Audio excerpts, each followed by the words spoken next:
அனைவருக்கும் வணக்கம். இந்த வீடியோவில் கிளாஸ் 11ல் இருக்கக்கூடிய ட்ரிக்னாமெட்ரி சாப்டரில் முக்கோணத்தின் பண்புகள் அப்படிங்கிற கான்செப்டை GeoGebra சாஃப்ட்வேர் யூஸ் பண்ணி நம்ம விசுவலைஸ் பண்ண போகிறோம். இந்த முக்கோணத்தின் பண்புகள் இதில் பார்த்தீங்க அப்படின்னு சொன்னால் நம்ம ஒரு ஏபிசிங்கிற ஒரு முக்கோணத்தை நம்ம எடுத்திருக்கோம்.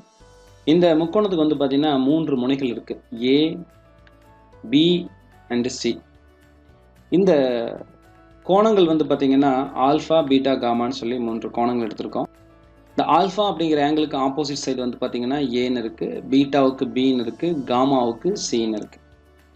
இப்போ இதில் கவனிக்க வேண்டிய விஷயம் பார்த்தீங்கன்னா, எந்த ஒரு முக்கோணமாக இருந்தாலும் அதோடைய கோணங்களுடைய கூடுதல் எவ்வளவா இருக்குன்னு சொல்கிறாங்க அப்படின்னா 180 டிகிரின்னு சொல்கிறாங்க. நீங்கள் பார்த்தீங்கன்னா ஆல்ஃபா ப்ளஸ் பீட்டா ப்ளஸ் காமாவை ஆட் பண்ணியிருக்கோம். நமக்கு என்ன கிடச்சிருக்குன்னா 180 டிகிரி கிடச்சிருக்கு. ஸோ இந்த ரிசல்ட்டை நம்ம விசுவலைஸ் பண்ணுறோம். அதோடைய முனைகளை நம்ம தொட்டு இடம் மாற்றம் செஞ்சாலும் அதோடைய பொசிஷன்ஸை சேஞ்ச் பண்ணாலும் ஸோ அந்த ப்ராப்பர்ட்டி என்ன ஆகுது அப்படின்னா சரியாக இருக்குது. அதாவது முக்கோணத்தினுடைய உட்கோணங்களுடைய கூடுதல் வந்து பார்த்திங்கன்னா 180 டிகிரி அப்படிங்கிறத நம்ம ஈஸியாக விசுவலைஸ் பண்ணுறோம். அதே நேரத்தில் வந்து பார்த்திங்க அப்படின்னு சொன்னால் இதுக்கு சில ப்ராப்பர்ட்டிஸ் வந்து நம்முடைய புக்கில் கொடுத்துருக்காங்க. என்னென்ன ப்ராப்பர்ட்டிஸ் அப்படின்னு பார்த்தீங்கன்னா இதோடைய பக்கங்கள் அடிப்படையில் சில ப்ராப்பர்ட்டிஸ் கொடுத்துருக்காங்க. ஸோ ப்ராப்பர்ட்டிஸ் எனபிள் பண்ணுறோம்.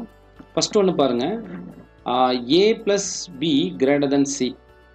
அதாவது 3 பக்கங்கள் இருக்கு இல்லைங்களா, ஏபிசி. இந்த இதில் ஏதாவது 2 பக்கங்களுடைய கூடுதல் வந்து பார்த்திங்கன்னா 3வது பக்கத்தை விட அதிகமாக தான் இருக்கும் அப்படிங்கிறத நம்ம இங்கே விசுவலைஸ் பண்ணுறோம்.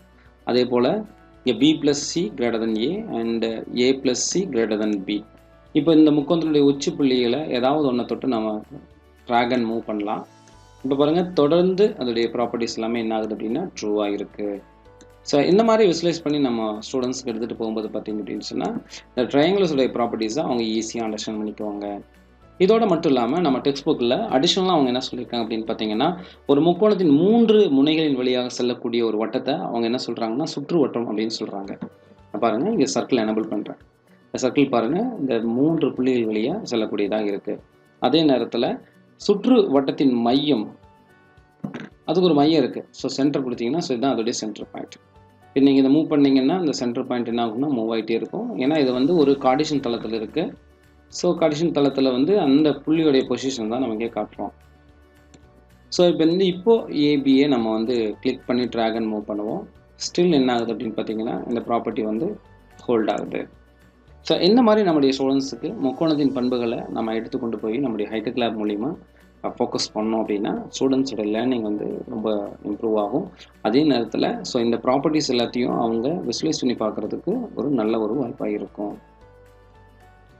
இந்த கண்டென்ட் உங்களுக்கு வேணும், உங்கள் கிளாஸ் ரூமில் யூஸ் பண்ணணும்னு நினச்சிங்க அப்படின்னு சொன்னால் லிங்க்கில் இந்த கண்டென்ட்டோட லிங்க் நான் போட்டிருக்கேன், நீங்கள் எடுத்து யூஸ் பண்ணலாம். தேங்க்யூ.